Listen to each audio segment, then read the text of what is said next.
En nombre de Unidos Podemos, el señor Fernán Bello. Moitas grazas, señora presidenta, diputadas y diputados.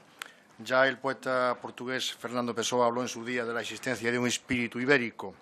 Y es bien cierto que en la actualidad existen formas o propuestas de un iberismo, llamémosle moderno, que entiende que la España actual, aún tan refractaria a las lenguas ibéricas peninsulares, véase el gallego, el euskera y el catalán, debe abandonar definitivamente un anticuado y ordinario y hasta ramplón sueño lingüístico imperial centrado en el castellano y celebrar con sensibilidad e inteligencia el plurilingüismo, es decir, la diversidad lingüística existente en el Estado español y, cómo no, también en el conjunto de la península ibérica, sumando aquí el idioma portugués, que, como bien se sabe, nos lo recordó el escritor, artista y político Castelao, tiene su madre y su padre en el idioma gallego.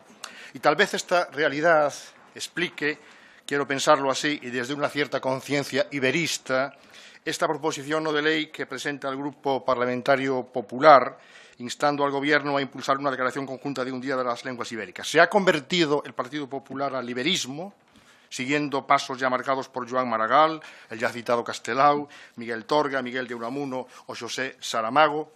Sean bienvenidos al iberismo, señoras y señores del Partido Popular, que es un universo cultural y también político que ensancha la visión y permite superar viejos esquemas unificadores tan queridos a cierta solfa de música centralista añeja.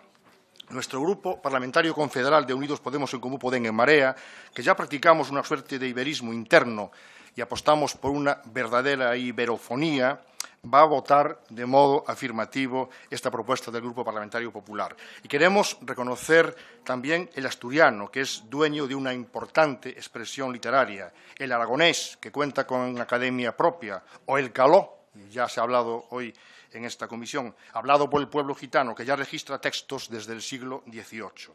Mas presentamos y solicitamos que sea admitida como enmienda de adición un punto relativo a la Carta Europea de las Lenguas Minoritarias, Minorizadas o Regionales, Tratado Europeo ratificado por España en el año 2001, instando al Gobierno a que cumpla los compromisos establecidos en dicho tratado. Fíjense ustedes, recientemente el Consejo de Europa, a través de su comité de expertos, reprendió a la Xunta de Galicia por su política lingüística lesiva para el idioma gallego, particularmente en la enseñanza infantil, primaria y secundaria. Y no lo digo yo, lo dice el Consejo de Europa. Mal iríamos celebrando un Día de las Lenguas Ibéricas cuando una de ellas sufre maltrato cierto. Resolvamos el problema y celebremos por todo lo alto y en armonía el gran tesoro comunal de todas nuestras lenguas ibéricas.